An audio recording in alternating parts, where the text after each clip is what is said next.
handle done broke on the door. Mm-hmm. Ain't that not for sure? Ain't that not for sure?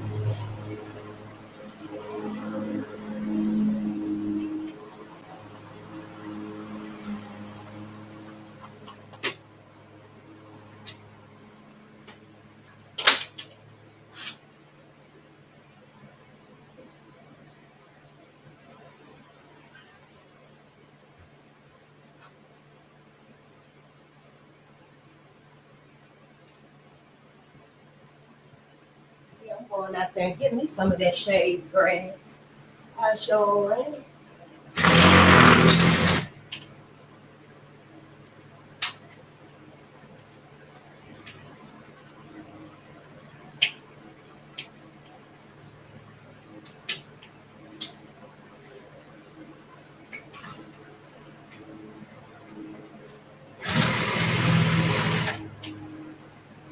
Yeah.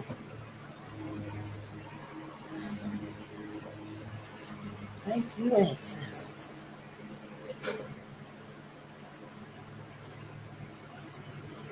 Oh, good day. Good day, Uncle Cal. It's good to see you. They mowing the yards, and I'm going to get some of that grass so I can put it in some water. They tell me to pour it over your garden. It'll help it grow. So I'm going to do that. I do got some banana peels and some water. Ash B told me to just soak some banana peels, use the water on your garden, and it'll help it to grow a little bit and stuff. Because we know about eggs. You know, our grandmothers and aunties and stuff used to take eggs, the eggshell, and put it in some water. Good day, Elijah. How you doing? It's so good to see you. Yeah, all is well and wonderful. I can't complain unless it's about my people. I cannot complain unless it's about my people and what's going on with us. Because all of this, these bills and stuff, we ain't supposed to be paying them anyway. Water's supposed to be motherfucking free. Yep. So you know when something like that comes up, I just try to see my way through it and go on about my business and stuff. And my business is the ancestors. My ancestors is my business from here on out the rest of my life. Whoever want to deal with it, fine. Whoever don't, that's fine too. Go on, stay where you want to be at then. Yep, because my mind is made up. My mind is totally made up regardless of what happened. Whatever go on, I don't care. It ain't going to stop me and my focus. What I'm here to do for my people. That's it and that's all. And I feel like us as a people, we need to change our mindsets from everything else into putting all of this energy, love, forgiveness into ourselves and our people. And that's what I'm doing now because we sure need it. We ain't never been this bad on ourselves, on each other like we are now. We ain't never been this bad on ourselves like we are now. We've been through some shit. We have been through a whole lot. But now when you look out, Black people, we this close to losing our whole mindset, our whole minds. We that close to losing the insanity. Our masses is just stampeding out there in the world and stuff because of all this trauma. That's what it is. All of this trauma that ain't never been healed, ain't never had no recovery, no addressing, ain't nobody ever addressed it. Try to say, hey, let's help lift you up. We know what you've been through. And we know you need to be able to get past that, but we can't. It's just set in us all of these centuries, all of this time, this turmoil, this trauma been passed down to us. I don't know the assassinations of Malcolm, Martin, Medgar, Emmett, all of those we know about that mainstream society let be taught in the schools and stuff, you know, and they didn't really put up a whole blockage on it and stuff. It goes deeper than even that. The forgiveness for that right there, I get it because I forgave those assassinations and slaughters. But this, I took back every forgiveness I had to give to white America because that ain't it for me. Not no more. Not no more. I cannot just sit here and keep living in this lie like everything is okay. I did not know that history will repeat itself if the circumstances is right. And baby, the circumstances is getting right. They getting right. Just like when your strawberries and your bananas get too right for the picking.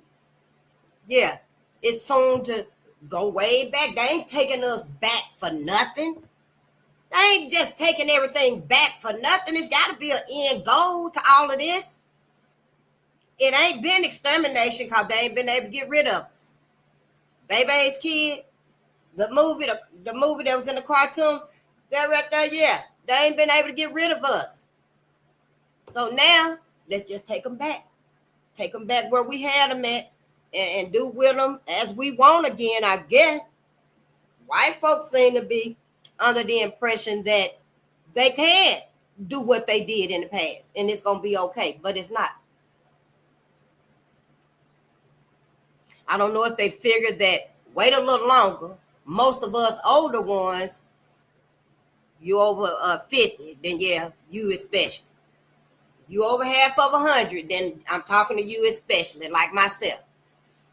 Once we out the way and stuff, those of our age that's teaching it and letting us be known, once we out the way and stuff, look at our youth out there. How many of our youth do you think gonna be interested in the good, the bad, the ugly, the savage, and the ravishness that our people been through? How many do you think gonna be aware, gonna even care what happened to the next black person?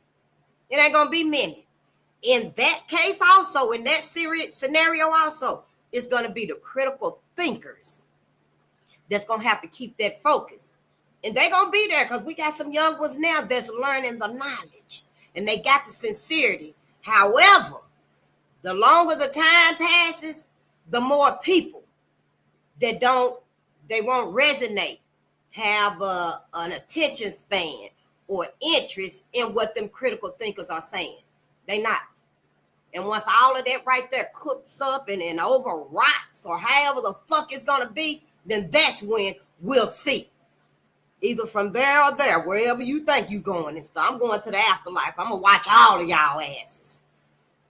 Then we'll see what white America truly got in mind. Because after all this time and stuff, y'all, they passing on the agendas. They're passing on the agenda to the next white generation that comes along. That's what they're doing, specifically for white and black folks. I know we on that stroll now, where don't call us black no more. Don't call us black. It's an insult. It offends us, and that very well may be true. But y'all motherfucking asses didn't make sure to saturate the masses with this knowledge. Hell, some of us can't even say indigenous because it's not in our norm and stuff. You didn't saturate it throughout the people and stuff. So yeah, your ass gonna have to deal with it. Because some of us coming up here, we can't read, we won't read, we scared to read, we have panic attacks when we trying to read, when we trying to learn. Do y'all understand that going on Facebook is 100 times easier than filling out your application or doing your resume? So let's not let us calling us black get in the way of what we really need to learn. Because we really need to learn that we are one and they are one. We different. We are different. We here on this planet for different reasons. I don't know how white folks ended up here. I still ain't figured it out. Some of you said it was your cool. Some of you said it was maybe I kind of reasoned it when I was little that it was the albinos that ended up being the white people. But now they were wrong. Albinos are black. They just without pigmentation. So I don't know. I'm okay with saying white folks and black folks. Don't try to put me in with all y'all labels and stuff. Identified as this, identified as that. Because when your ass need to identify it is when you signing them documents and we go deliver them papers. That's when it's really going to matter. It's okay for us to be learning them now, but don't act like our masses know what the hell y'all ass is talking about now. Shit, I'm sitting here letting you know we don't know these languages and shit, these terms, your phrases, your labels you got. Now, all of a sudden, now we got to be politically correct. Can we just get where the fuck we need to go? Can we just get there? You make sure what it is. Let us come along until we do know. We all in this fight together. You done split us up so much. No wonder hell they want to put your asses into subgroups. Want to do the census all over. I guess the census going to be different. Black people is not going to be black people. You're indigenous. You ain't going to be that no more. It's going to be some indigenous, some black, some more. I don't know how they're going to differently classify us now. But it's another classification cut. I ain't even know about the first classification. Whole thing just now sitting down. I looked through some of my videos. It's been rough there, give or take 8 months. Some of y'all been knowing all this knowledge. This book 20 years old. The book we reading today, I hope I get to it. I'm going to quit talking because I might not.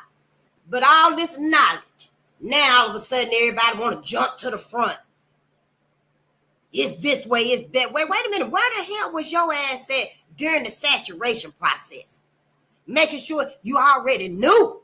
Y'all knew about the school to prison pipeline.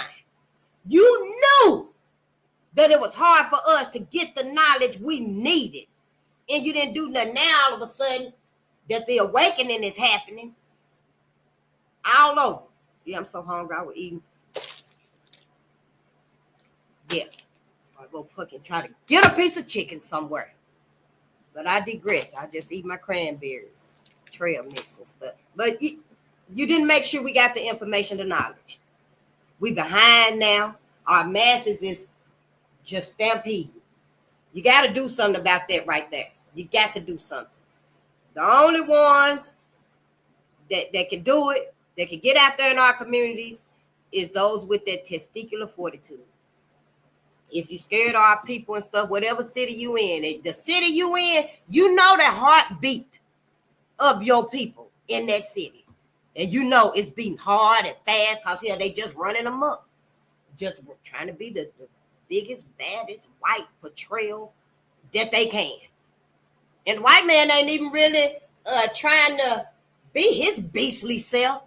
Because when he got to be that beast in him, oh, you better get ready. You better get ready.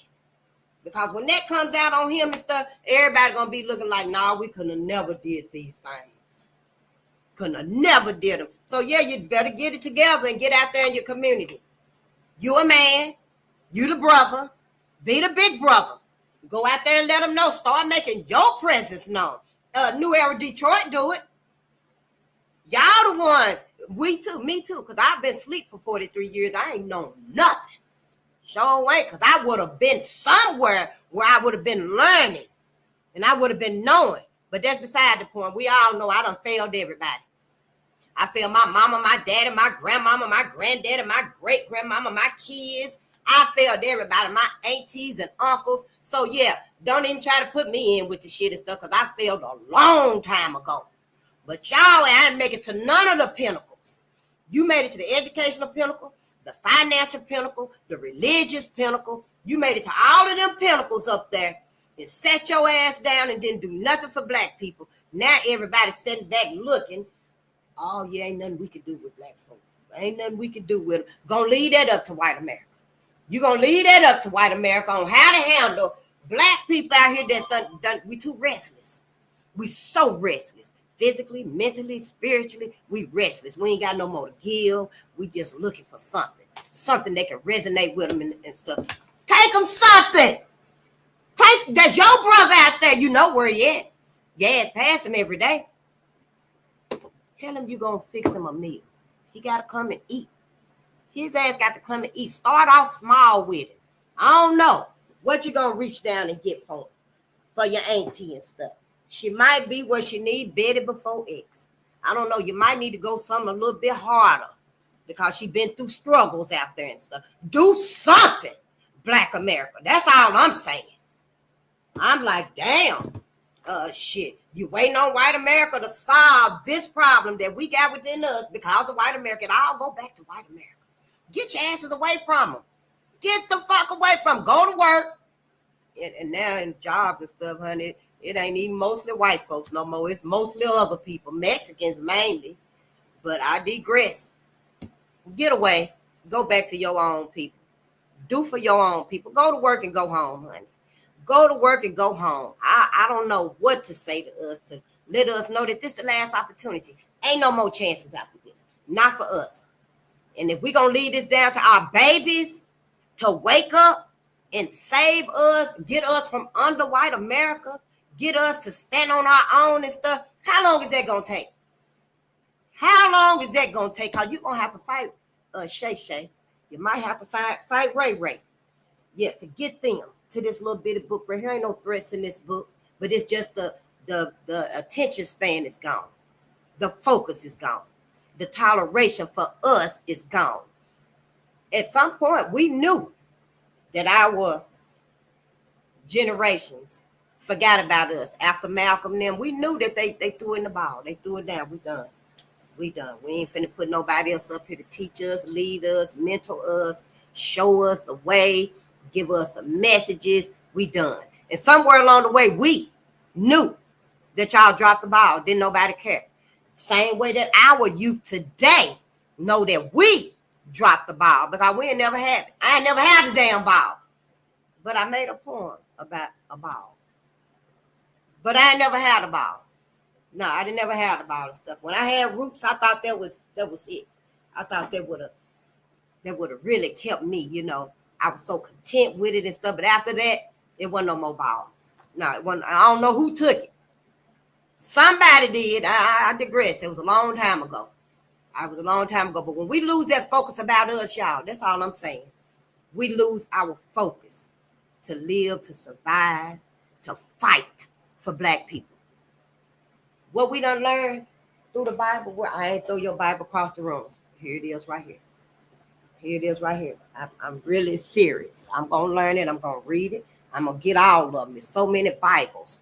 Black America. You need to be, everybody, y'all need to be talking to each other's higher power at this point. At this point, I ain't throwing no shade on Yahushua and Yahweh, but you got other guys too. You might as well call on all of them, Black America. You can be the exception to the rule. I'm going to read this right here. I probably read this before I read this Bible right here, just to see why is it so many of them. Why didn't nobody come when Isaac McGee was calling? Lynch is in the loop. Isaac McGee was begging. Please, God, please, Jesus. Didn't nobody even come to him. Why didn't they come when Mary Turner was hunt down at 8 months pregnant? Her baby. Hung upside down. White men done stripped her clothes off, beating her, hitting her, kicking her, spitting on her, pissing on her. Then them bitches cut her stomach out of her baby out of her stomach. Where was he then? At this point right here, you need something extra. You're going to have to call on all of them. I know Yahweh is your higher power, your creator, your one and all. You better call on how Yahweh and Yahushua and Jehovah. Call on everybody. Call on Tamun, Buddha, Krishna, Zoroaster, Horus. You might as well, Black America, call on everybody, honey, and especially call on your ancestors. Could it be that simple? That all we need to do is call on our ancestors that endured all of this. They lived all of this, suffered all of this. You got one man, and I ain't knocking on Jesus. If he is really Black, I got some questions to ask him. I do. I don't know about y'all. I just know I'm being loyal to me. I'm doing what I want to do. I'm thinking how I want to think. And honey, history tell me shit. Y'all asses ain't. Y'all motherfucking asses ain't. I thank Michael Eric Dyson for his sermon to white folk. But we need to upgrade that. We need to upgrade that sermon to white America. This is it right here. But like I was saying, I'm getting to it right here. You already know. My first Black Bible. This is our Black Bible, y'all. My first time reading it. I knew it as soon as I read it. On page 64, William Joseph Simmons was talking about Ku Klux Klan in heaven. Now, I don't know who Bible your ass want to believe in, who Bible you want to roll with, but I ain't going to heaven with white folks. Oh, no. I ain't going to heaven with white folks. I'm going to the 12th of never.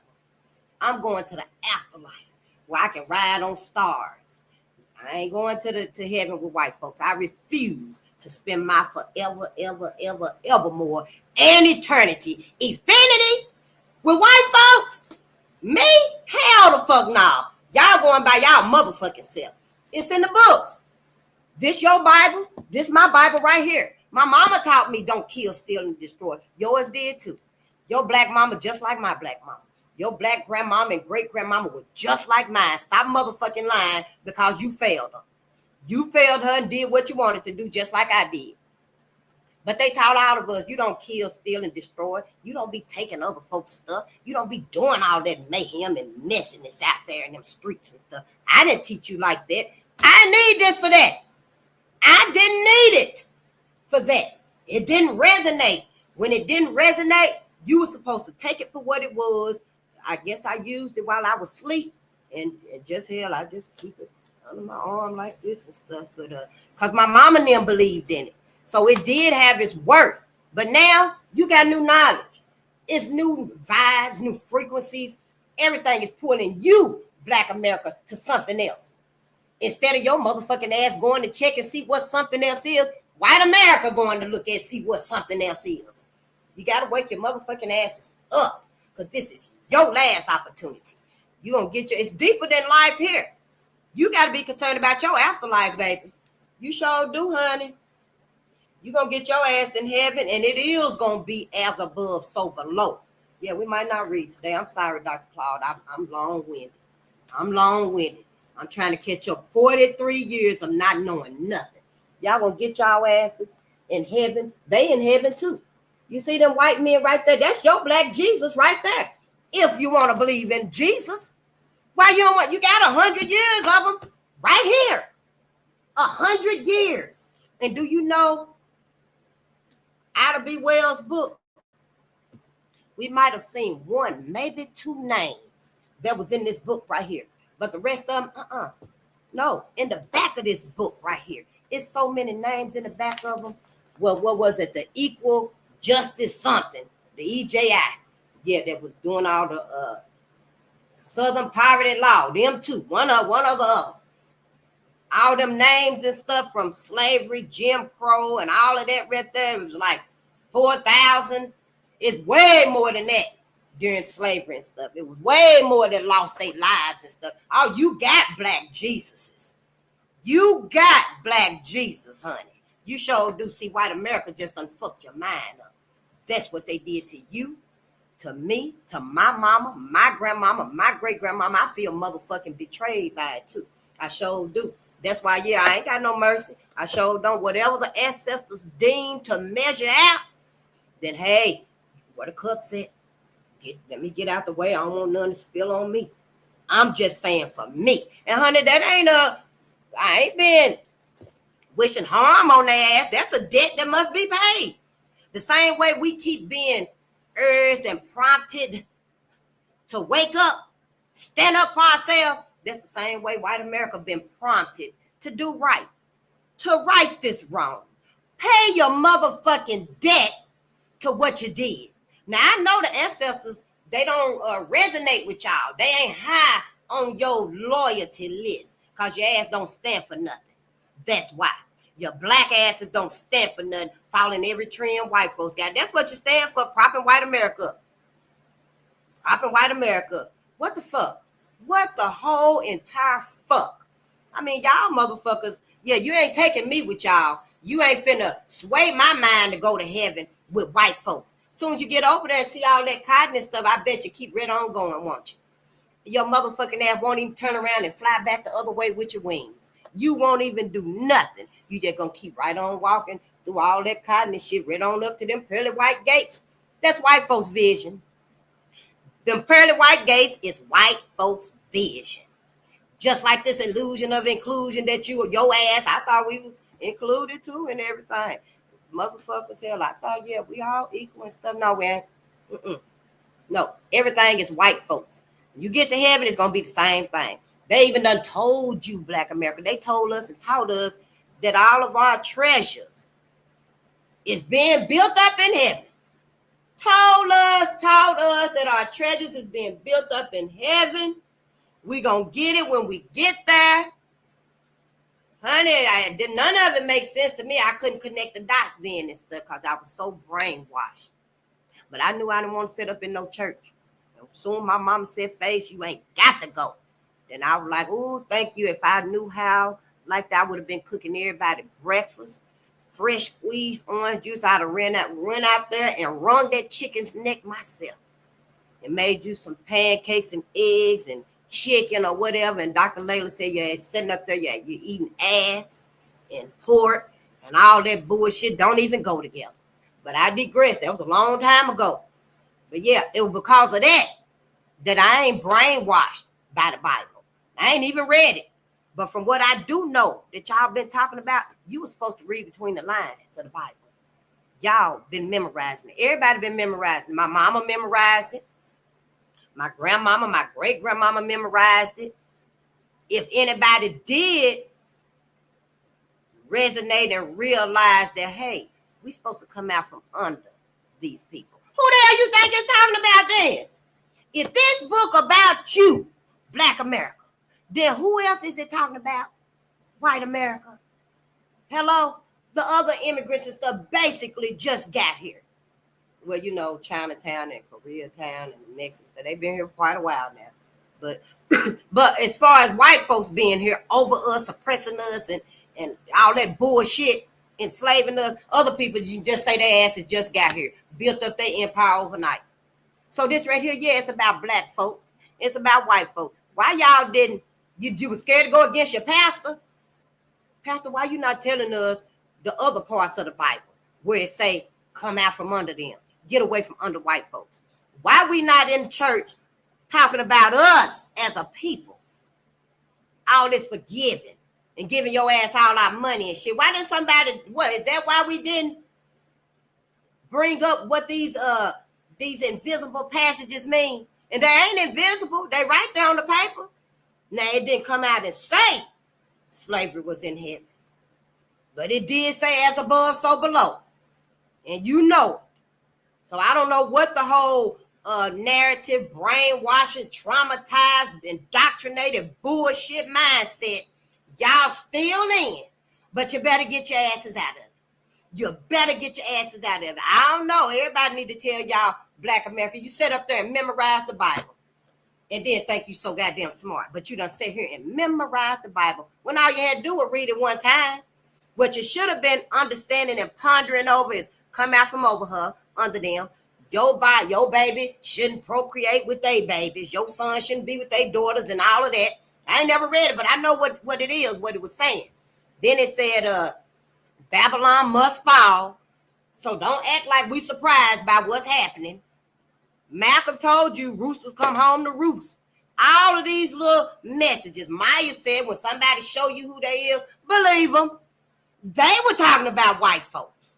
So I don't understand why y'all think we still gonna stay under this narrative, this inclusion with white folks. I'm not.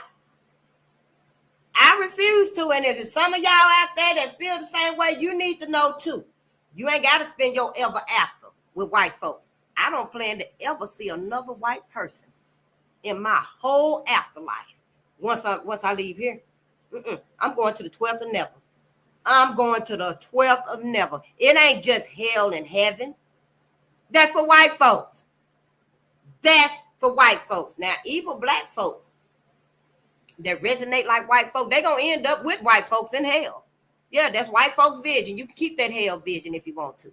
Keep it all. That's white folks stuff. Yes, that's white folks stuff. The whole mindset, you got to change it. You got to change it, honey. I don't know. I know Trump was telling y'all that it was going to be peace and stuff, but that man ain't forgiving nothing Trump motherfucking ass done did. Shit, stop letting them folks lie. Talking about, oh, now it's going to be peace. Now it's going to be peace all over the world. Believe that shit if you want to. You better still dig up that backyard if you own your house. I'm just saying. Don't go dig up the backyard and you know your ass rent. You know you just got a townhouse. And dig up that backyard. Take them seats out of that car, truck, van, June buggy, whatever the hell you got. And push that motherfucker off in that hole. Push that motherfucker off in that hole. Have your husband or whoever cut some holes in the top of that roof and get some pipes that's going to go up through the ground so your ass can get some oxygen. Set more than one of them, because you know somebody going to be mad and probably come over there and put something over the hole so your ass can't breathe. But do it. Do whatever you can, because somebody got to survive. Shit, this shit ain't finna just ease away. Hi there, Richard News. How you doing? Gratitude. Yeah, you know, I got a thing with all this, the language itself. Yes, honey. But you know, that's just me though. I know that's just me. I hope we do realize at some point that this language, this entire language, we cursing each other. I send it back. Yeah, I send it back to you in love though. Yeah, I will never be less me ever again. That's what it means. Be less you. Telling us to be less. It's not the same for white folks and other folks. This language wasn't withheld from them. Black people, black slaves, our ancestors, had whole face mask on them, little bitty mask on them like that for 100 years to break their language and to teach them American language, English. So when that was going through, when that was taking place, it ain't hard for me to envision it, see. It ain't. After the book that I started reading when I was a young girl, I could envision all of this. So what happened was white folks put, that's your curse, white folks, they put a curse on the language towards you, Black America. Other folks say bless you all the fuck they want to. And it's gonna do that for them. Bless them. That's for them. But for you, be less you. When you think about it, Dr. Francis Chris Wells said is black dominance that white people afraid of. So they want you to be less. So we got to look at this. We're reading about Ebonics. Let me get to reading this stuff. I'm going to wrap this up. We're reading about Ebonics. Jesus is just us. Bless you is be less you. See, it all connects. Dr. George Fraser said, we got to connect the dots. Y'all, we got to connect the dots now. Let's not be a fool and a dummy. Come on, I'm not being disrespectful, nothing like that, but I refuse to be a fool and a dummy for white America. Fuck that. You know, so when somebody sneezes, you pretty much can tell who it is if you can hear it and stuff. I say prosperity to my people. I say abundance to my people. And yeah, anybody, why you say that? Because I want you to be abundant. I want you to be prosperous. I want you to get all the prosperity that's coming to you. I'm not going to be the only one be up in here like everybody else. Be less you. No, not me. Fuck that. Prosperity to you. And then I go about my business. That's it and that's all. We got to start looking at things in a different point of view. Stop looking at our being here, our life. We the parent of our people. Why the fuck we looking through white folks' eyes? White folks just got here last night. White folks ain't been here but 24 hours. 24 motherfucking hours. We've been here, what was it, 290,000 years before white folks even got here. Yeah. So, you know, all of this, it means something. But let me get back to this since I done maximized my screen and stuff, because I only needed 2 people to get started and stuff. That's your Black Jesus right there, Black America. You see that cross? You see that cross under Willie Brown?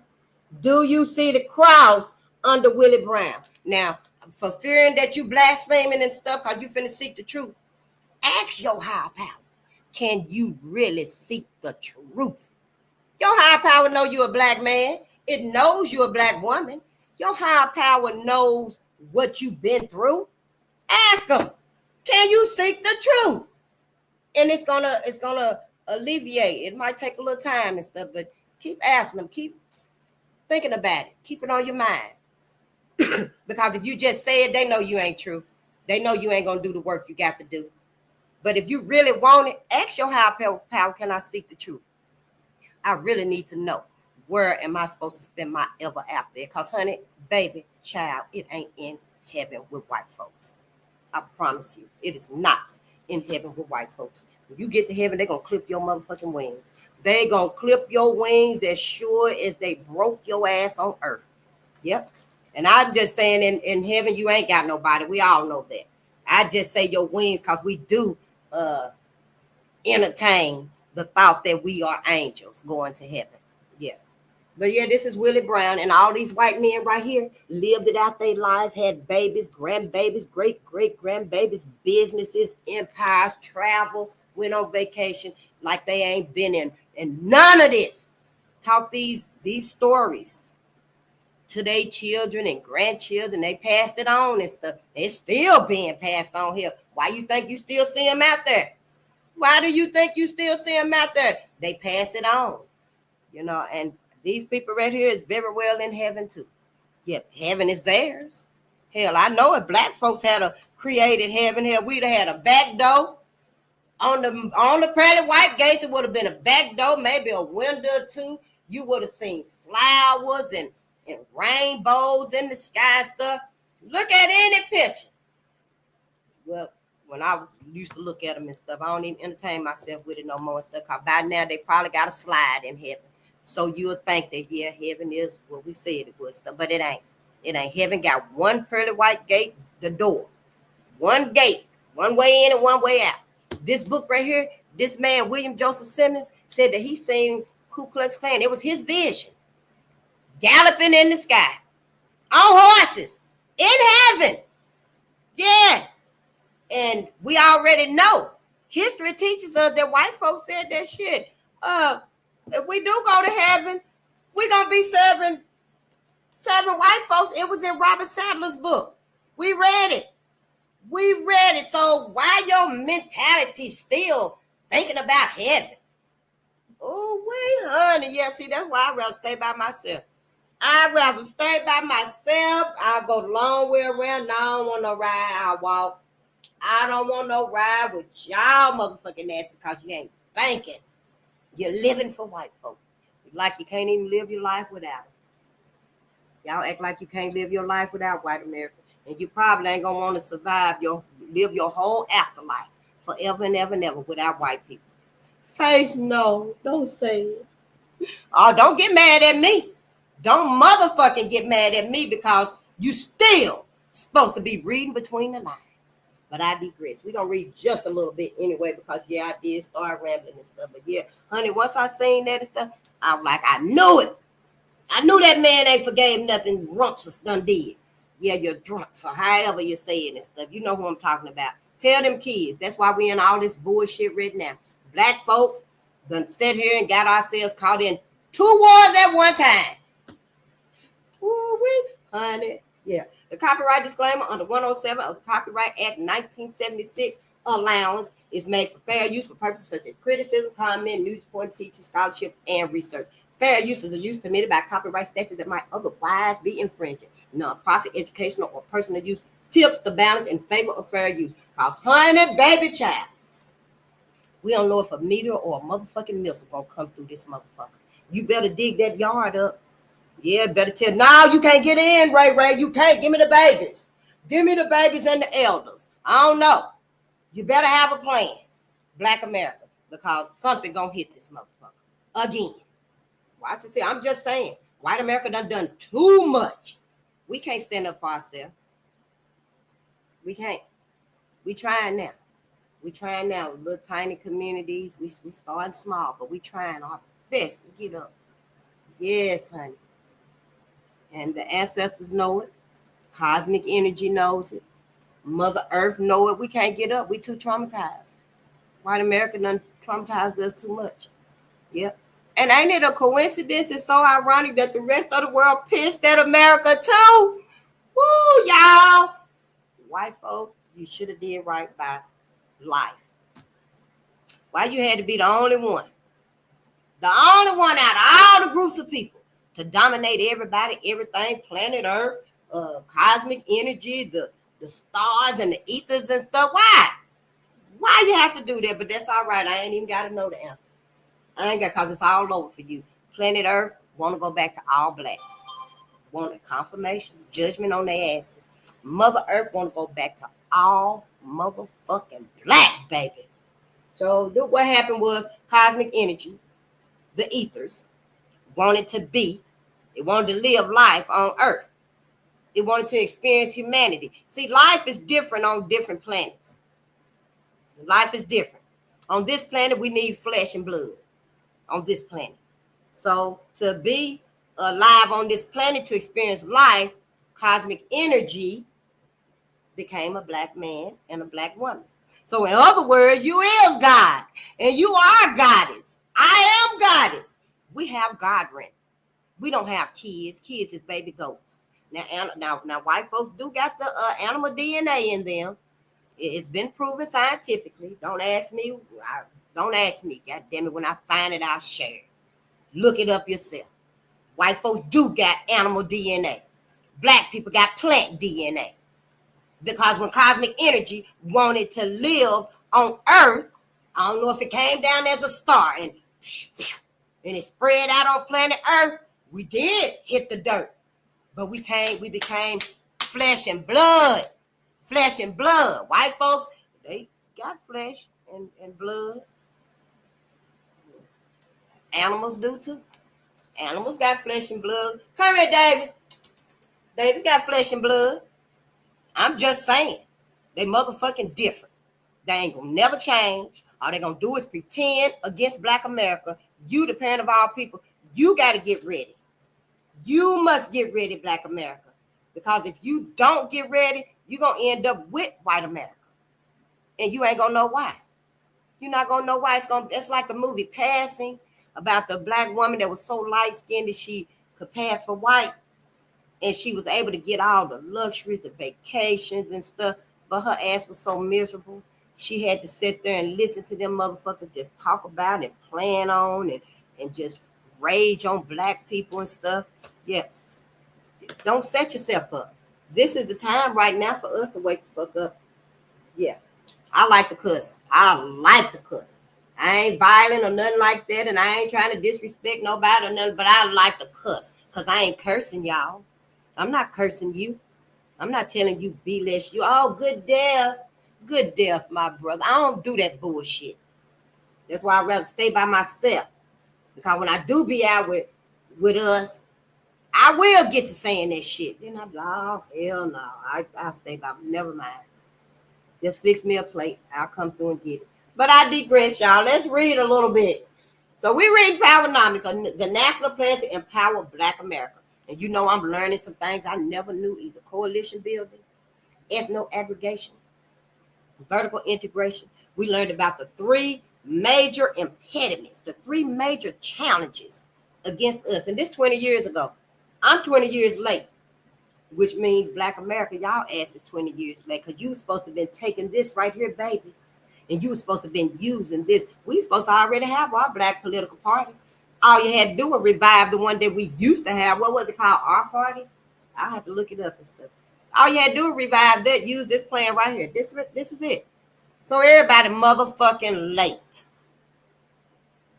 So the three major impediments was the maldistribution of the wealth and resources. Number two was inappropriate behaviors. You see how we all fucked up out there? You see how we all fucked up out there and stuff? Rather get up, you'd rather stand there and twerk for 3 hours than go to work for 30 minutes. I'm just saying. I'm just motherfucking saying. Inappropriate behaviors. Another inappropriate coalition building is an inappropriate behavior. Yeah. You want to go out there and build with white folks and other groups of people and their institutions, their establishments, instead of putting in the time, the effort, the money, the funds, the work to build up Black people, our own institutions and stuff. And the third one, the third major impediment challenge was the lack of a national plan. And Dr. Claud got it in the book right here. I've been having this book for like 5 years. Yep. I've been having this book for like 5 years and stuff. And even I wasn't ready for it. But now I am. I'm real slow reading. But yeah, we got to use this. We 20 years behind, but ain't nobody else got us no national plan. And if they do a national plan, Defiant Lawyers Network, he do got an agenda. He do got us an agenda. I think Dr. Ray Hagens, don't quote me on it, I think he got us an agenda. And I think that right there is to help us extricate ourselves from them vaccines and shit like that. I don't need no motherfucking shots or nothing. I sure don't. I barely want to drink something because they ask us to put nanoparticles and stuff. So yeah, I'm just saying, Black America. This right here is our national plan. And it's already in the book. All we got to do is learn it and follow the steps. Chapter 7 is where we're trying to get to. I called my sister, Anderson, Joanne, Miss Joanne. I called her them years ago. And she said that it was in chapter 7. And I looked at chapter 7, but yeah, at the time, see, I was doing that wrong. I was doing that wrong. See? I was doing that wrong. You ain't supposed to read a book like that, like this, like that. You ain't supposed to read no book like you supposed to start from the beginning. But see, I wasn't even at the right setup, the right mindset, it wasn't the right time. Now it is. It is now. So we learned about all of those things right there. Now we are with, we learned about neighborhoods and communities, the differences. We ain't even got communities. We got motherfucking neighborhoods. You my neighbor. That's it and that's all. Hey, neighbor. Yeah, we done lost everything. We gave up everything. We've been learning so many things in this book right here. But that was the 3. All of the monopolies, you got wealth monopolies, religious monopolies, educational monopolies, so many motherfucking monopolies against us, y'all. It's a crime motherfucking shame. But Dr. Claud said, we can beat this. He got a plan for us, y'all. We can beat all of these monopolies, all of these agendas against us. We need a national plan. That's all we need. That is, I promise you, that is all we need. Now, we're going to have the right combination of skills, like the appropriate mindsets. You can't bring your ass up in there thinking you finna twerk. And we finna be listening to WAP and shit like that. No, we ain't finna be doing, you ain't finna be coming up in there, hey, bitches, how y'all doing today? Sorry, I'm late. No, we ain't finna be doing none of that inappropriate bullshit. It's done. It's over with. We got to have a clear direction, know exactly where we going, why, and with who. In other words, with our white people. Other people cannot get in on this. Fuck that. That's not going to happen. It's in the book also. Dr. Claud Andersoon put it in the book too. So I feel very much right to say it. And then we got to have a sense of group self-interest. We got to have competitive group spirit. We got to have them skills right there. A sense of group self-interest. No, I don't want your chick. No, to do this and do that. That ain't going to benefit the group. See, it ain't going to benefit the group. Well, let me pay you $3,500 a week for this or a month for that and stuff. Make it real good when they want your ass to infiltrate. So yeah, you got to have a sense of group self-interest and a competitive group spirit. No, we don't need you to give us that. We finna come and take that. We got to have a competitive group spirit. It's all for the group. Then we got to have the four powernomic tools for empowerment is empowerment culture, a group vision, the paradigm of ethno-aggregation, and the paradigm of vertical integration. Ethno-aggregation is where we pull everything. All our love, our time, our money, our resources, your participation, your presence, everything you got, your forgiveness, your acceptance, everything, your reading, your writing, your studying, whatever. Your blueprints, if you good with writing it out, making them apps and stuff, whatever you got, we're going to put all that together.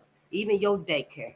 We're going to put your daycare on there too, because we need to make sure we got our babies. We teaching our babies. Our godly. Us. And honey, when you get all of that right there, that's ethno-aggregation, honey. You got a handful. Honey, you got so many in your hands and stuff. Folks don't know what you got books or bags. Stuff. You so full. We want to have everything. When we got everything like this, it's like a mound of dirt with a seed off in it. And when that seed pop up like that right there, it's a watermelon. We go straight to the top. Ethno-aggregation goes straight to the top. It goes straight to the top. See, white folks got us on this kill like this where we get wilder and wilder because they just keep packing shit on top of us like your wigs. Like y'all wigs. You know how that old wig get matted and stuff, and you got that motherfucker hanging in there on that dope knob. I remember my daughter had one, and I came in, I started to play a prank on her, and I was gonna start just screaming and screaming. And when she came in the room, I was gonna point at her wig. I was gonna point at her wig on that door and tell her it's here. Who is that? But I was like, no, I don't even like pranks and shit like that because you play too much. You play too goddamn much. But I'm just saying, that's how white folks suffocate us with all them wigs and stuff. And they just piling them wigs up. And that's what we living by. But Dr. Claud got a model. That's the T model.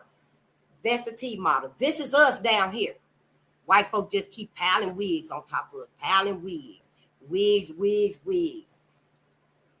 And it get all matted and stuff.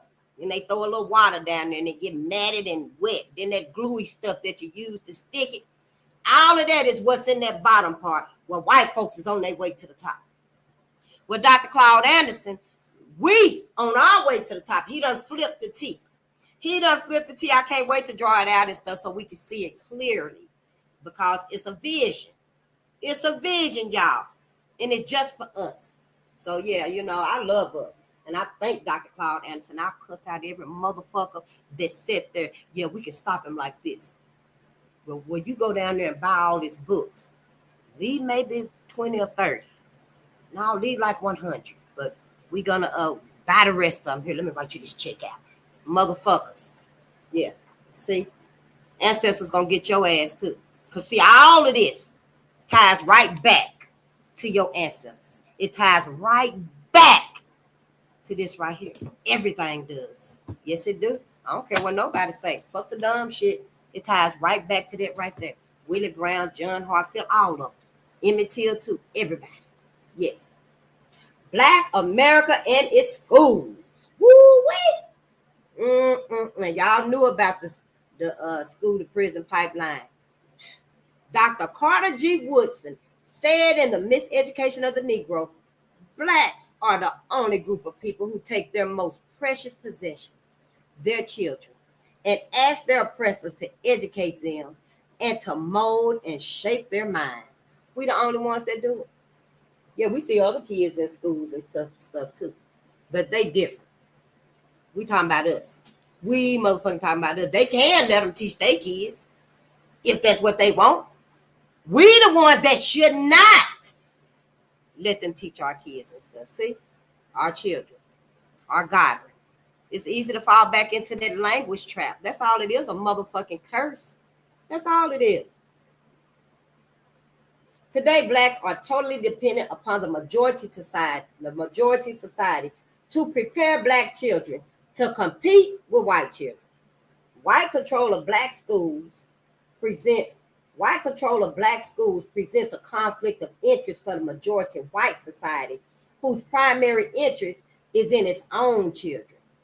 As long as black people continue to wait on white society to educate their children, they will be waiting for a long time. Black America must educate its children through community-based partnerships between students, teachers, parents, churches, and businesses. So who you think out of them partnerships right there is gonna sincerely teach our children today? Now, would it be students, other students and stuff? Our students don't know. But would it be teachers? Teachers have had opportunities already to right their wrong of teaching us and stuff. Teachers should have been the first motherfuckers out there in mass. We need to have a whole new curriculum for black children. We need to teach them everything that we did not teach them. Teachers were supposed to be no doing, but I digress. They still can. But if you're gonna have your babies in public schools, I'm just saying. I think at this point right here, it's time for you to find Shay Shay. Shay Shay love to read. Shay Shay know how to read, and help Shay Shay get her school going. Would it be the parents? Yeah, in my opinion. Would it be the churches? No, because churches don't want nothing but your $20. Yeah, and it better not be in pennies. Would it be businesses? So I say it's gonna be us parents. It's going to be us to teach our babies and stuff. That's it and that's all. The same building principles that were useful in rebuilding our communities can be applied to schools, which are essential institutions in functional communities. You know, Dr. Claud taught us the difference between neighborhoods and communities. Communities are functioning. They can take care of themselves and stuff. We got neighborhoods. We can't go in our community and go to our grocery store, our clinics and grocery stores and schools like that. We got to always go to something that's white folks. Communities are not like that. Communities have their own schools, their own grocery stores. That's theirs. That's theirs. But we rely on white folks everything. Schools are also communities in and of themselves that should be built based upon a strong sense of community, trust, cooperation, and group accountability. So see, is that why we don't try to get our own schools? Because we got to have trust. We got to have that sense of community, that cooperation with each other. We got to have group accountability. Is that why? I don't understand. I mean, if you can read, when teachers, children, and parents work together toward group goals, they naturally evolve into a community of interest that they control. The design elements for education in the Powernomics plan are very purposeful. This chapter describes how to apply the Powernomics principles of ethno-aggregation and vertical integration to education. This plan is intended to foster a love and respect for educational excellence and also provide a framework of self-discipline, a sense of community, and racial pride.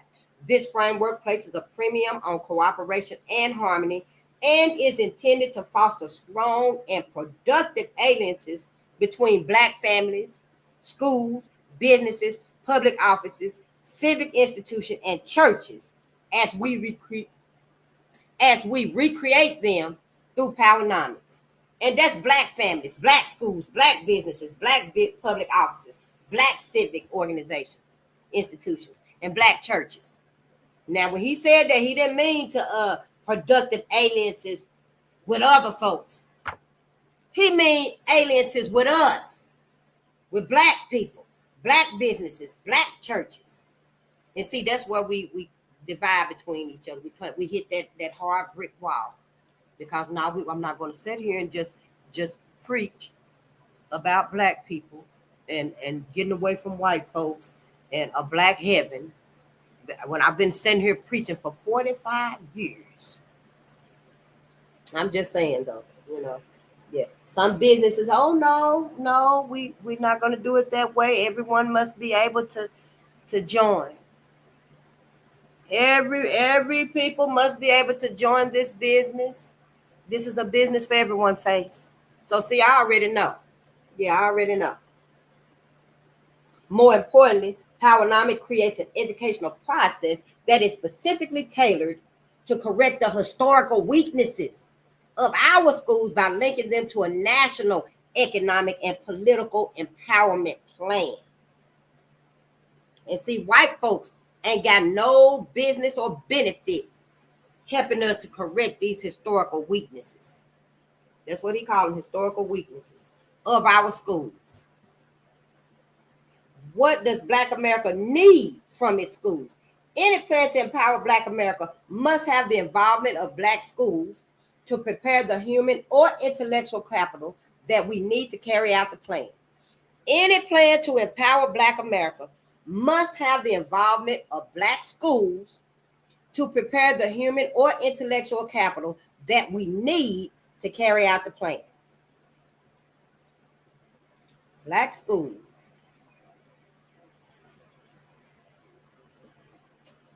Under the right circumstances, education can empower an individual or a group by conveying knowledge, skills, values, culture, or attitude. Oh, there's Mary McLeod Bethune. She's got schools. Remember Mary? Yeah, it just came to me. I was thinking, and then Marva Wilson. What was her name? Marva Collins. West Side Preparatory Schools.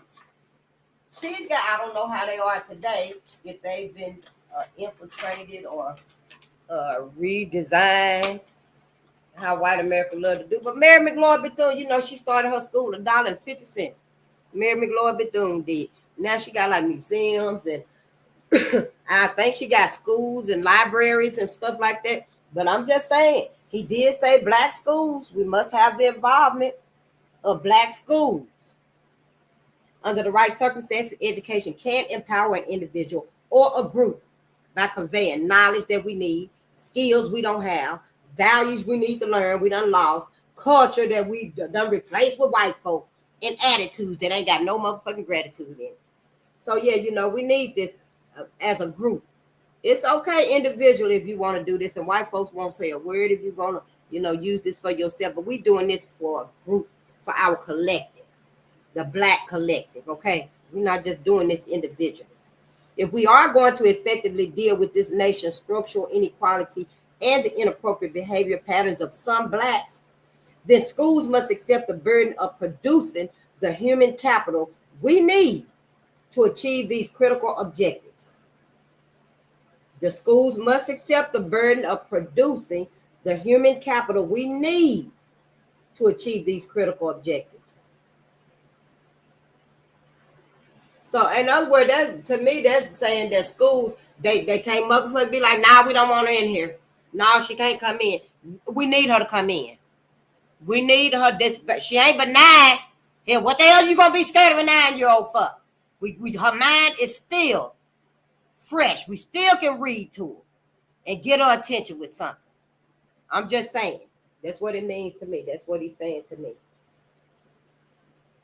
So, you know, schools got to be able to say, yeah, they do need to be taught. Let's let them come in. You know, when they come in with their boom box, it's going to be hell for your motherfucking ass to get them to turn it off. When they come in with that boom box, oh, honey, you might well go on and say, hey, play Cool in the Game for me. Not play LTD for me. And, you know, go on and show them your steps. You can get down too. And, yeah, maybe then you be, well, do a day of that with them. I don't know. Go back and forth. First time somebody put on Christopher Cross, now you're going to have to listen to Christopher Cross on your way home. Because we ain't playing them up in here. I'm just saying, you know. And then you, after a week, a day, a week, or whatever, all right, class, well, let's get to tell them something like, hey, we need to set a designated date.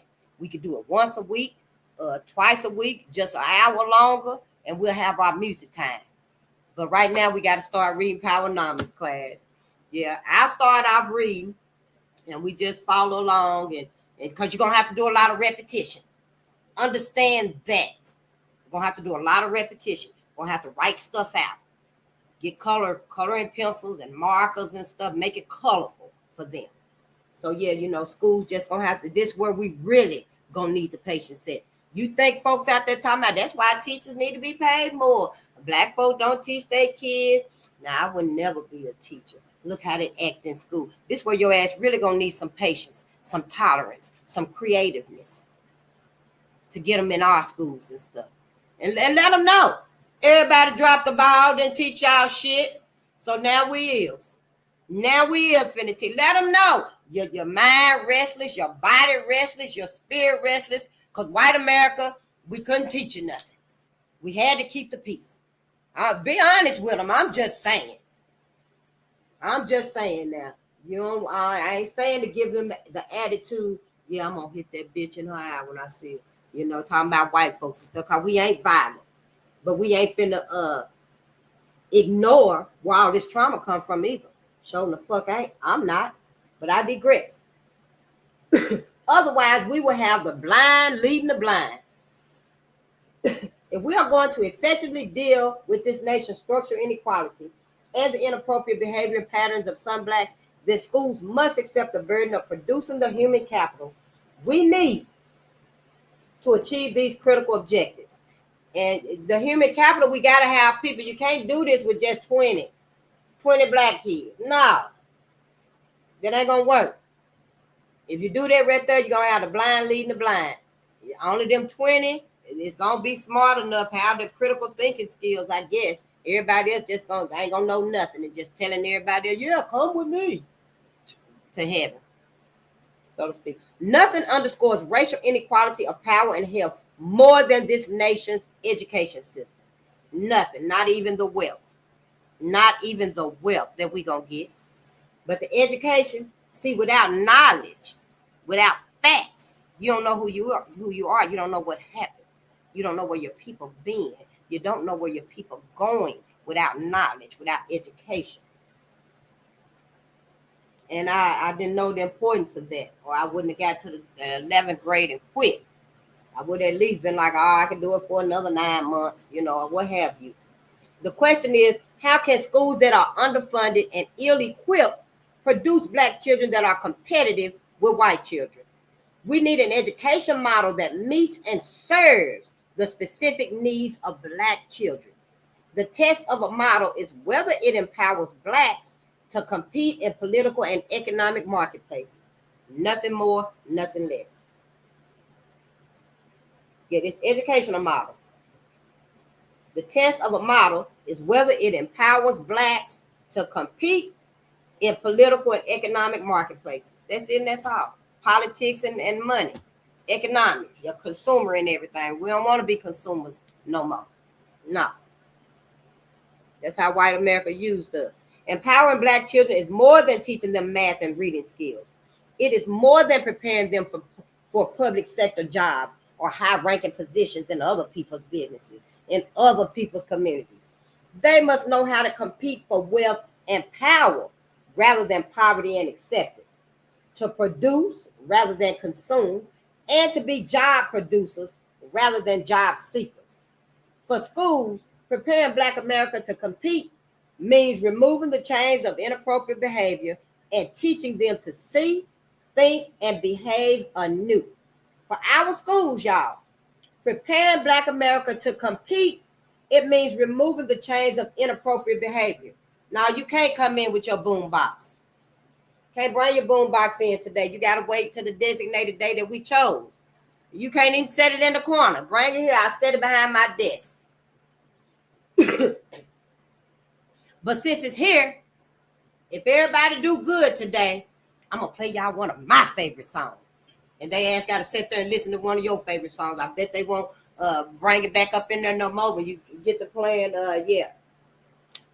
you take it back. Some old sad song, make you want to just start crying. Somebody going to start crying or something. They're going to be looking ready for you. Just give it here. Yeah. Just be creative. You ain't got to be scared of us. It's us. And also, the classroom education must be relevant to the real world outside of the school.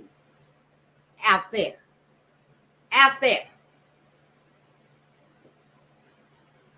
And Black children should learn more in classrooms than they do on the streets.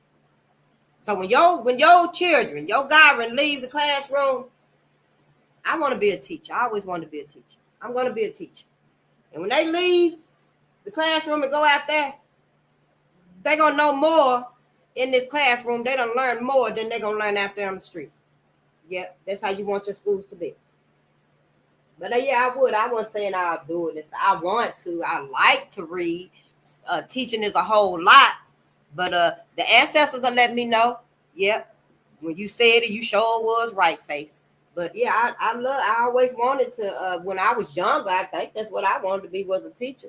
At summertime, when everybody leaving on the last day of school, and everybody done pulled everything out of their lockers and just threw it in the hallway. Oh, honey, I was going through there getting everything. I was getting all y'all. I know, Mel, we grown now, it don't even matter. I was getting all y'all notebooks, your tablets, your pencils, ink pen, crayons, your markers. I was getting every school year. That's what I was doing till I lost roots. I lost that book and they were like, yeah, interest gone. But yeah, I was getting all y'all stuff. I sure was taking it home. Yep. But I digressed. That was a long time ago. Only when schools are able to perform these, let me back up right here. Children should learn more in classrooms than they do on the street. Black children need schools to teach them how to live a life and earn a living in an increasingly pluralistic and competitive world, not just going to a job, getting a paycheck. We need to have a more income. We need to be able to compete to earn this living. If one income is okay, that's good. You can live good on one income as long as you can balance your money and pay for your stuff and get your necessities and take care of your family and stuff. One income is okay. But it's best if we had been teaching us, we would have been able to have multiple income streams because we're very creative. We are very creative. Since we was a little girl and stuff, you would have had a poem book, a crossword puzzle book you done came out with, and a comic book, a cartoon, all kind of stuff like that. And put it out there, even if don't nobody buy it and should nobody buy it. But Black people, you'll be well off. Multiple streams of income. Only when schools are able to perform these functions will they be able to close the learning gap between Black and whites and other ethnic groups. Because keep in mind, this book was 2005. I'm 20 years late. Woke up 43 years late and started reading 20 years late. That's fucked up too. But I digress. I'm here. A look at the traditional role of schools. Horace Mann, Horacemann. We almost done. Yeah, I ain't gonna read too much. I ain't gonna finish this chapter anyway. Oh, we on chapter 4. We in chapter 4.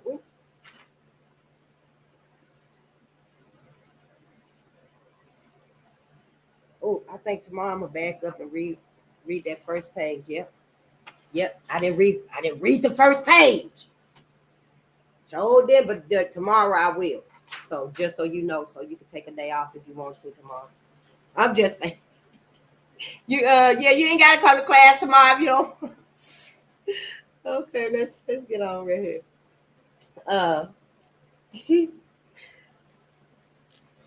Yeah, I didn't know that. I didn't even notice that. What does Black America need from its schools? We read that right there. Now, a look at the traditional role of schools with Horace Mann. Horace Mann, Horacemann, the architect of the common school system, ignored the existence of slavery and racism and described public education as the great equalizer. Wait a minute now. Horace Mann, the architect of the common school system, the public education system, ignored the existence of slavery and racism and described public education as the great equalizer. He had to be a white man. Man was persuaded by the nature of the times to envision schools as institutions for white people. See what y'all integrated us into? Institutions for white people.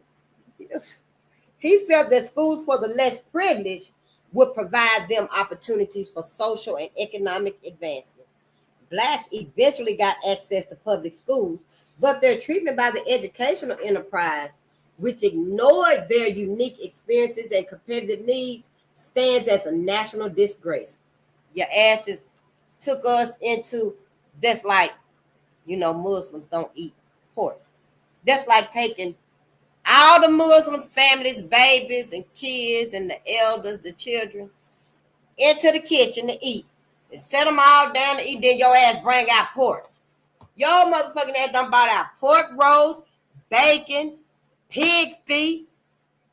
Your motherfucking ass. I'm just saying. They integrated us into this. And yeah, Martin, look for Martin to come back. Yeah, Martin got some things to tell y'all. America's school system traditionally served as a major conduit for racism. It cooperated with social institutions to maintain the structural inequalities that predetermined Black children's life chances. So did. And see, when our ancestors got us into these schools, they tortured us in them schools, taunted us and tortured us in these schools. They withheld from us in these schools. They didn't teach us what we needed to learn in them schools. It's like they just took us in there and left us. Just took us in there and left us. Like Ruby Bridges. That's the only movie I own. Ruby Bridges. And white folk didn't want her there. They didn't want that little girl there. Let your babies watch it. It's true. And the mama stayed in that school with her for a few days till she had to go back to work. And she was on her own. And she was learning. She was learning the ABCs, the shapes and colors and math and stuff like that. But she wasn't learning nothing that, I don't want to pick that up because she's just a little girl. But she wasn't learning nothing that was gonna, brighten her mindset of her people. That was gonna give her a focus for Black people. Ain't nothing in school that's gonna give you a mindset, a focus for your people. Nothing. Oh, I can't believe y'all didn't even tell us this shit. Y'all, but I digress. It cooperated with social institutions to maintain the structural inequalities that predetermine Black children's life chances, and they still do. That's why you have the school to prison pipeline. Today, schools have not fully committed themselves to providing Black children a high quality and relevant education still. And this 20 years later, today the schools still have not fully committed themselves to providing Black children a high quality and relevant education. Instead, social scientists and politicians have devoted half a century to charging Black people with inferior intelligence and poor educational values. Historical facts debunk these charges as well as the claims that schools fail Black children.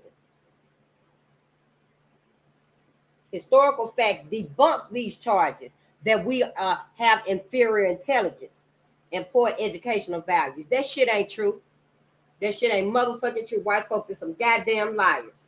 Education is supposed to reward citizens for academic achievements based on the rule that the more education you have, the more wealth and money you gain. However, Figure 11 tracks economic and educational progress and reveals that there is practically no relationship between Black people's level of wealth and income and their level of educational achievements. When we examine the educational accomplishments of Blacks from the 1860s to the 1960s, we see some astounding accomplishments. Figure 11 also shows that in the early 1860s, approximately 98% of America's Black population was illiterate by design. Illiterate.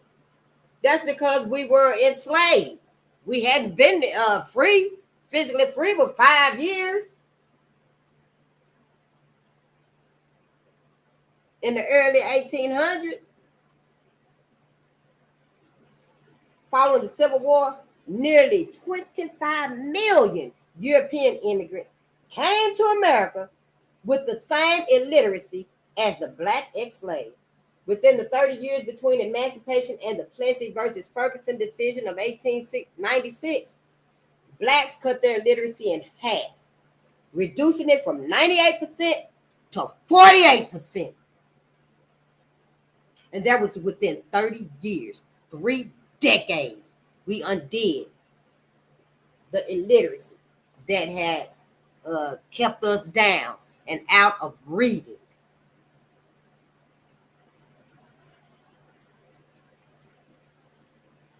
Wow. Black people reduced their illiteracy twice as fast as European immigrants. They learn, but they learn slow. They learn, but they learn slow. However, as European immigrants achieved educationally, they moved up in wealth, income, political empowerment, social acceptance, and business ownership. That's because what they were learning, they were ethno-aggregating it, putting it together so they can go to the top. But see, we were just learning to read. What we were learning to read, we wasn't using it so that we could rise. It was just like water being poured on them weeds. Just like water. At first it was soft. You could have brushed it out and straightened that wig out. But once it dried, throw that motherfucker in the trash. Throw it away. Once it dried. I'm just saying. So that's how that happened. That's why you see other folks end up with all, it seems like they got access to living just like white folks. Our focus is just ain't on us, y'all. Blacks were on the bottom and stayed on the bottom. There was no direct relationship between their astounding educational achievements and benefits. Just because we learned to read, we didn't get no tangibles. We didn't use the knowledge. We didn't use learning to read for what we should have been all over politics and economic read. Oh yeah, why the fuck you gonna learn to read and run and get Helen Keller? Why? I'm just saying. There was no direct relationship between their astounding educational achievements and benefits. So yeah, just because we can read and stuff, we didn't get no achievements from it and stuff. Some folks did. Blacks did not receive increased incomes, upward mobility, or political empowerment in accord with their educational achievements. See, we didn't get nothing from our educational achievements. What little bit of crumbs you do see that was given, they crumbled up. They crumbled when a crumb dry, it crumbled up. It's a crumb. The reason for the lack of forward mobility is simple. You're going to tell us too. Educational achievement by itself cannot override structural racism and make Black people politically and economically self-sufficient or competitive. This is true because education is a determiner of class, but it does not transcend or eradicate racial boundaries for Blacks. As indicated in figure 11 above, the spectacular, no, I think I need to go to the next page. They're right there. I'm going to read that probably tomorrow. It's figure 11. This is true because education is a determiner of class, but does not transcend or eradicate racial boundaries for Blacks.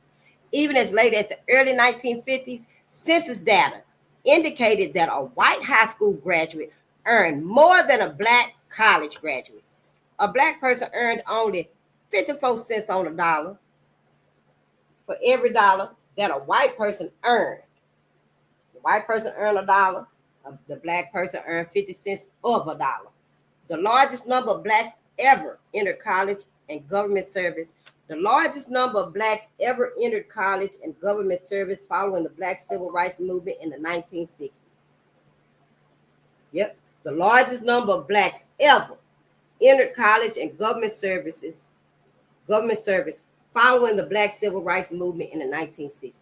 Blacks earned income went as high as 67 cents for every dollar that whites earned in the mid-1970s before falling back down to 56 cents in the 1980s. So, after the Civil Rights Movement in the 1960s, Black people went and started getting into the politics and government service and stuff, working like that at the courthouse and the city council and stuff like that. That was after the Civil Rights Movement. So our income went up as high as 67 cents on a dollar, when at first it was just 54 cents on a dollar. I know I bit up my jaws and stuff trying to eat. You know, I ain't got no teeth in the back. And so we did go up to 67 cents on a dollar. White folks get a whole dollar. We get 67 cents on a dollar. However, it fell back down. Our percentage fell back down to 56 cents in the 1980s. So we really ain't making much more, 2 cents more. And this is 20 years later, so it might be a little less now. It seemed like it could be. We still ain't getting a dollar for a dollar. Yeah, you got a whole dollar in your hand. Yeah, you got that dollar in your hand, but for you, that's worth 56 cents. For you. White folks got the whole dollar of a dollar. So we'll see how it is today and stuff because, yeah, it's late. But income has remained relatively unchanged. Nearly a half a century after the Civil Rights Movement began, Black people's earned income is back to where it was in the 1950s. My mama was born in the 1950s. Education has yet to offer the same economic or wealth rewards to Black people that it does to white people. Unfortunately, many Black leaders just like white people, tend to believe that the legacies of centuries of slavery, Jim Crow semi-slavery, and benign neglect policies ended in the 1970s. Even with increasing evidence that integration has failed, they continue to believe that integration in and of itself wiped the racial slate clean. They believe all ethnic and racial groups started out even in the 1970s. And therefore, if Black people are suffering inequalities, they are due to the differences in natural talent. They are due to the differences in natural talents. It is naive of Black and white leadership to believe that 4 centuries of racial exploitation, oppression, and denial of education opportunities can be so easily erased. And ain't that some fucked up shit that they erasing everything now that we have accomplished? Wealth and other inequalities continue primarily because the planned inferior education provided to Black people was never designed to give them countervailing power to offset the racism to which they would be exposed in mainstream society. Woo-wee! It's like I ain't read this book in a long time. But we're going to stop right there because education is not enough. We'll start there tomorrow. No, we're going to finish that tomorrow. Let me go back. But tomorrow I need to go back to the beginning of chapter 4 because restructuring schools for group competitiveness. I want to say we did read that because I remember reading this quote right here. When you control a man's thinking, you do not have to worry about his actions. He will find his proper place and stand in it. That was Dr. Carter G. Woodson, but I don't know. Maybe if I get a chance, I'll read and see if I actually read this first page of chapter 4. But that's neither here nor there. I'm going to read it anyway. Yeah. And we almost at the halfway mark. I got to get more consistent and stuff. But thank you for being here. And I'm going to let us go now because I do try to keep these videos short and stuff because I get to stumbling and I was eating and chewed up my jaws and stuff. Don't let them people pull your teeth. Don't let them people pull your teeth. Go to get in touch with Dr. Yaki. Go get you some toothpaste to help your teeth to heal on its own and stuff. Because I ain't even getting dentures now. Fuck some dentures. They probably have trackers in them. I'm just saying for me. They might got trackers in them now. So, yeah, it is what it is for me. But, yeah, damn. But that's all right. I thank y'all for being here. And I love you to life and afterlife. I do want to give us some gratitude, just a few minutes, if I can find it. And I can't. I don't know where I said it at. But, just keep some gratitude on you, Black America. Always keep your gratitude. No matter what's going on, you keep your gratitude with you because that's going to help you get through. And keep a song in your heart. Our ancestors done had the rough part. They done lived the rough part, the bad part, the part that's unmentionable, that's inhumane. You might have some days that's better than other days, and just deal with it. Get through it. Don't let it get you down and keep going. Keep moving forward. Keep moving forward, honey. We hear about our ancestors' business. What happened to them, what's going on with them, so it doesn't re-happen again on us or on our children and grandchildren, because white America will do that shit. I love y'all. Let me get out of here. And thank you so much, everybody, for being here. Door of L. Yep, that's right. Okay, hi, Rainwater. It's good to see you. Good day. Door of L, all European languages have come from Niger, Congo, phylum. They did not create language dialects. Our people did. That is true, but our people didn't protect the language. Our people didn't protect it. In my opinion, we let white America use this English language as a crutch on us and put a curse on it. That's why every few words we saying, the first 2 words we say when we wake up, good morning. Morning is known as in grieving for something. You grieving the loss of something or somebody that you held dear to you. And this language is a curse on us because of the energies, the vibrations that white America has put on it. That's what I'm saying as far as the language with us. Black people don't know we don't even know we created language. We don't know we created mathematics, astrology. We don't know about none of that. So that's why it was able to work the curses on us. Yeah, God didn't put us under no curse. White folks put us under a curse. Sure did. But thank you anyway for that right there. And I will be looking at it and stuff. But I know our people, our ancestors, our greatest elders created language. Sure did. They created language. But white folks used it to their advantage. They used it to their advantage. And, I just want to say on there right there, I like to cuss, but I don't like to curse nobody. I don't like to curse nobody, namely my people. But I love y'all to life and afterlife, and I'll see you on the next page.